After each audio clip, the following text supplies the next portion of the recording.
의 말씀입니다. 베드로가 열한 사도와 함께 서서 소리를 높여 이르되 유대인들과 예루살렘에 사는 모든 사람들아, 이 일을 너희로 알게 할 것이니 내 말에 귀를 기울이라. 이스라엘 사람들아, 이 말을 들으라. 너희도 아는 바와 같이 하나님께서 나사렛 예수로 큰 권능과 기사와 표적을 너희 가운데서 베푸사 너희 앞에서 그를 증언하셨느니라. 그가 하나님께서 정하신 뜻과 미리 아신 대로 내준 바 되었거늘 너희가 법 없는 자들의 손을 빌려 못 박아 죽였으나 하나님께서 그를 사망의 고통에서 풀어 살리셨으니 이는 그가 사망에 매여 있을 수 없었음이라. 다윗이 그를 가리켜 이르되 내가 항상 내 앞에 계신 주를 배웠으며 나를 요동하지 않게 하기 위하여 그가 내 우편에 계시도다. 그러므로 내 마음이 기뻐하였고 내 혀도 즐거워하였으며 육체도 희망에 거하리니 이는 내 영혼을 음부에 버리지 아니하시며 주의 거룩한 자로 썩음을 당하지 않게 하실 것이미로다. 주께서 생명의 길을 내게 보이셨으니 주 앞에서 내게 기쁨이 충만하게 하시리로다 하였으므로 형제들아, 내가 조상 다윗에 대하여 담대히 말할 수 있노니 다윗이 죽어 장사되어 그 묘가 오늘까지 우리 중에 있도다. 그는 선지자라. 하나님이 이미 맹세하사 그 자손 중에서 한 사람을 그 위에 앉게 하리라 하심을 알고 미리 본고로 그리스도의 부활을 말하되 그가 음부에 버림이 되지 않고 그의 육신이 썩음을 당하지 아니하시리라 하더니 이 예수를 하나님이 살리신지라. 우리가 다 이 일의 증인이로다. 서신의 말씀입니다. 우리 주 예수 그리스도의 아버지 하나님을 찬송하리로다. 그의 많으신 긍휼대로 예수 그리스도를 죽은 자 가운데서 부활하게 하심으로 말미암아 우리를 거듭나게 하사 산 소망이 있게 하시며 썩지 않고 더럽지 않고 쇠하지 아니하는 유업을 있게 하시나니 곧 너희를 위하여 하늘에 간직하신 것이라. 너희는 말세에 나타내기로 예비하신 구원을 얻기 위하여 믿음으로 말미암아 하나님의 능력으로 보호하심을 받았느니라. 그러므로 너희가 이제 여러 가지 시험으로 말미암아 잠깐 근심하게 되지 않을 수 없으나 오히려 크게 기뻐하는도다. 너희 믿음의 확실함은 불로 연단하여도 없어질 금보다 더 귀하여 예수 그리스도께서 나타나실 때에 칭찬과 영광과 존귀를 얻게 할 것이니라. 예수를 너희가 보지 못하였으나 사랑하는도다. 이제도 보지 못하나 믿고 말할 수 없는 영광스러운 즐거움으로 기뻐하니 믿음의 결국 곧 영혼의 구원을 받음이라. 복음의 말씀입니다. 이날 곧 안식구 첫날 저녁 때에 제자들이 유대인들을 두려워하여 모인 곳에 문을 닫았더니 예수께서 오사 가운데 서서 이르시되 너희에게 평강이 있을지어다. 이 말씀을 하시고 손과 옆구리를 보이시니 제자들이 주를 보고 기뻐하더라. 예수께서 또 이르시되 너희에게 평강이 있을지어다. 아버지께서 나를 보내신 것 같이 나도 너희를 보내노라. 이 말씀을 하시고 그들을 향하사 숨을 내쉬며 이르시되 성령을 받으라. 너희가 누구의 죄든지 사하면 사하여 줄 것이요 누구의 죄든지 그대로 두면 그대로 있으리라 하시니라. 12 제자 중에 하나로서 디두모라 불리는 도마는 예수께서 오셨을 때 함께 있지 아니한지라. 다른 제자들이 그에게 이르되 우리가 주를 보았노라 하니 도마가 이르되 내가 그의 손에 못자국을 보며 내 손가락을 그 못자국에 넣으며 내 손을 그 옆구리에 넣어보지 아니하고는 믿지 아니하겠노라 하니라.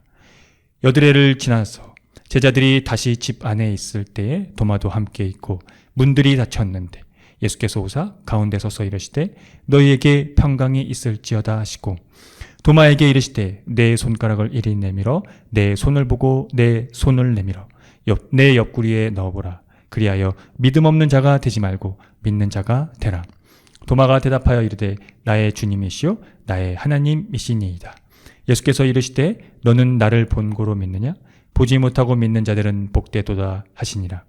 예수께서 제자들 앞에서 이 책에 기록되지 아니한 다른 표적도 많이 행하셨으나 오직 이것을 기록함은 너희로 예수께서 하나님의 아들 그리스도이심을 믿게 하려 하며 또 너희로 믿고 그 이름을 힘입어 생명을 얻게 하려 함이니라. 다 함께 설교전 기도를 합니다. 말씀 앞에 하나 된 우리들은 하나님의 자녀로서 한 마음으로 하나님께 예배드리오니 말씀으로 여기에 임재하셔서 부끄러운 사연으로 가득한 우리의 마음을 정결하게 하여 주사 온전한 정신과 믿음으로 바른 말씀을 분별할 수 있게 해 주십시오. 예수 그리스도의 이름으로 기도드립니다. 아멘. 하나님 우리 아버지와 주 예수 그리스도께서 은총과 평화를 여러분에게 내려주시기를 빕니다. 오늘은 부활절 둘째 주일이면서 9년 전 있었던 세월호 참사 당일입니다. 부활절은 거의 4월에 들어있습니다.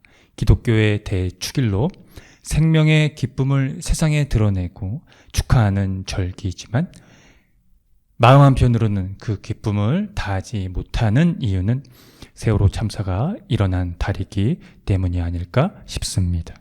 이 점을 감안하고 우리는 이 부활의 의미를 다시 상기할 필요가 있습니다. 그리스도의 부활은 초기 기독교 공동체에서 고난과 기쁨으로 자리했습니다. 즉, 고난을 극복할 그 근원적인 능력이 그리스도의 부활을 통해 보증되었다는 것이 초기 교회, 그 기독교의 출범의 근거이자 증거였기 때문입니다. 오늘 우리는 부활의 심층에 대해 짧은 시간 살펴볼 것입니다.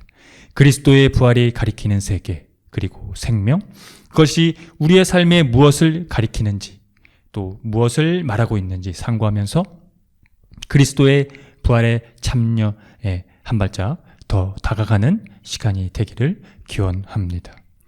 예수께서 부활하신 첫날 저녁의 일이었습니다. 제자들은 유대인들이 무서워서 문을 모두 닫아 걸고 숨어 있었습니다. 예수께서 체포되셨을 때 제자들은 하나같이 그를 부인하고 도망쳤습니다. 그들이 문을 걸어 잠그고 있었다는 것은 유대인들에게 잡혀서 자신들도 십자가 처형을 당할까 하는 두려움에 휩싸였다는 것입니다. 제자들이 유대인들을 피해 숨었다는 것은 10분 이해가 되기도 합니다. 죽음이라는 공포가 그들을 엄습해 왔기 때문이겠죠. 누가 그 두려움에서, 그 죽음이라는 그 두려움에서 자유로울 수가 있을까요? 그러나 중요한 것은 절망과 좌절을 느꼈을 겁니다. 즉 생명과의 단절이 그것입니다. 그들은 지난 3년 동안 따랐던 예수님을 잃었고 심지어 그를 저주하고 부정했습니다. 소망이 없고 그저 지극히 평범한 삶을 살았던 그들에게, 그리고 시대적 상황에 누구에게도 주목받지 않았던 그런 삶을 살았던 그들에게 예수께서 당시 자신들을 제자로 부르셨을 때를 회상하면 괴로움에 견디지 못했을 겁니다. 그런데 그들의 삶의 이야기가 새롭게 전개됩니다. 예수께서 그들이 걸어 잠근 문을 통과하여 찾아오신 것입니다. 너희에게 평화가 있기를. 이것은 바로 샬롬이라는 그 인사입니다. 이 샬롬은 아주 지극히 평범한, 만사가 잘 되기를 빈다는 그런 세속적인, 그런 세상적인 의미를 담고 있는 인사입니다. 그러나 지금 예수께서 이 샬롬에 대해서 하신 것은 그들에게 건넨 그 샬롬이 전혀 다른 차원의 얘기가 되고 있다는 것입니다. 좌절과 절망, 그리고 패배와 두려움에 사로잡힌 자들에게 희망의 메시지가 되고 있다는 것입니다.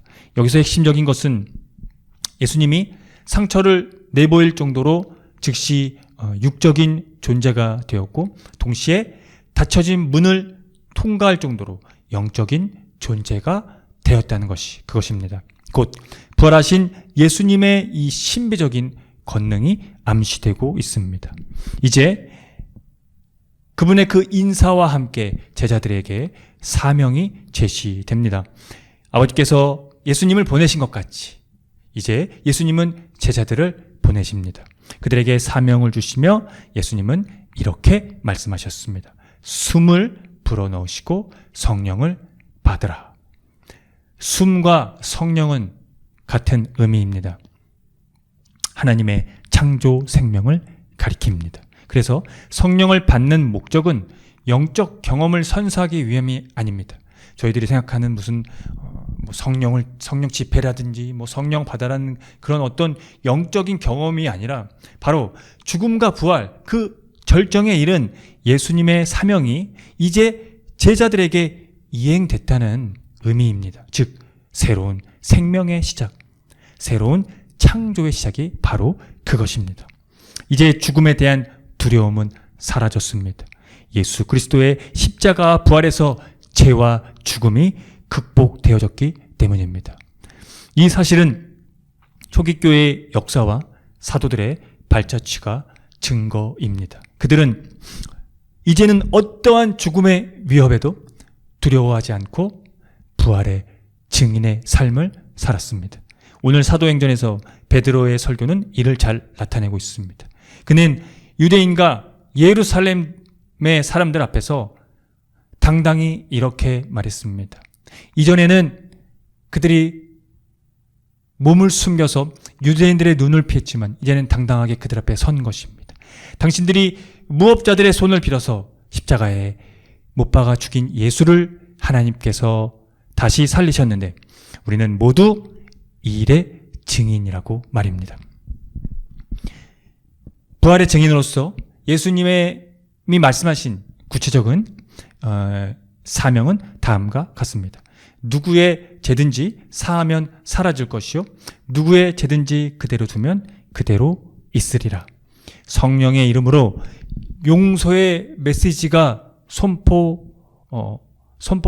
용서의 메시지를 선포해야 하지만 죄를 그대로 두어야 합니다. 즉 죄가 심각하고 치명적인 질병이고 그 안에 머물면 죽음을 초래할 것임을 세상을 향해 꾸짖고 끝까지 경고해야 한다는 의미입니다. 베드로전서에서는 이 새로운 창조와 시작으로 인해서 즉 예수 그리스도의 부활하심으로 말미암아 산 소망을 갖게 해 주셨다고 합니다. 이것은 종교적인 어떤 속성이나 도덕적인 성향을 전제로 하지 않습니다. 오직 하나님의 크신 자비, 그분의 한없는 자비를 전제로 합니다. 그러니까 철저히 하나님에 의해서 그분 자신의 활동으로 인해서 그 산 소망이 주어진다는 것입니다. 이 산 소망은요, 썩지 않고 더러워지지 않고 낡아 없어지지 않는 유산이 됩니다. 왜냐하면 하나님의 자비를 근거로 하기 때문입니다. 이 소망이 바로 종말론적인 유산이라는 의미입니다. 즉 하나님의 영원한 생명의 유산과 하나님의 완권 통치를 가리키기 때문입니다. 이 약속은 결단코 소멸되지 않으며 어느 누구도 끊을 수 없으며 현 시대의 죄와 불의에 의해 더럽히지도 않습니다. 베드로전서는 그리스도인들이 박해를 당하는 상황을 염두하고 있습니다. 따라서 그리스도의 고난의 중요성과 믿음으로 소망에 관해 지적을 하고 있습니다. 고난받는 현실 앞에서 두려워하거나 놀라서는 안 되는 이유는 고난은 하나님과 악의 세력 사이에 끊임없는 싸움의 일부이기 때문입니다. 그러나 앞서 말씀드렸듯이 그들이 그 죽음을 초래한다는 경고를 꾸짖어야 하는 것처럼 그들에게는 최후의 심판을 예고하는 것입니다. 그것이 고난의 이유이기도 합니다. 그리스도의 고난이 하나님의 목적을 이루는 데 기여했듯이 우리의 고난 역시 기여할 수 있다는 점에서 하나님의 뜻이 된다는 의미입니다. 그래서 그리스도와 하나가 되어 고난을 받는 사람들은 그분의 성령의 임재와 그의 궁극적인 승리의 확신에서 비롯되는 복을 경험합니다. 사랑하는 성도 여러분, 베드로전서 저자는 여러 가지 시련 속에서 어쩔 수 없이 슬픔을 당하게 되었다 하더라도 기뻐하기를 권면하면서 그들을 격려하고 있습니다. 8절의 말씀을 세번역 성경으로 읽어 드리겠습니다. 여러분은 그리스도를 본 일이 없으면서도 사랑하며 지금 그를 보지 못하면서도 믿으며 말로 다 표현할 수 없는 즐거움과 영광을 누리면서 기뻐하고 있습니다. 예수님의 십자가와 부활을 목격한 사도는 지금 이 권면과 격려를 눈물을 머금고 하고 있을 것입니다. 도마가 보지 않고는 믿을 수 없었던 것과 본 일이 없고 보지 못하면서도 믿었던 그 공동체와 대조되는 내용입니다. 환난과 시련 속에서도 즐거움과 영광을 누리면서 기뻐할 수 있는 것은 바로 그리스도의 이름으로 생명을 얻게 된 흔적을 가리킵니다. 오늘 여러분들은 어떻습니까? 그를 보지 못하면서도 믿고 있으며 본 일이 없으면서도 그분을 사랑하고 있습니까? 그렇다면 여러분은 어떠한 고난에서도 즐거움과 영광을 누리면서 기뻐하는 예수 그리스도의 부활의 증인입니다. 아멘.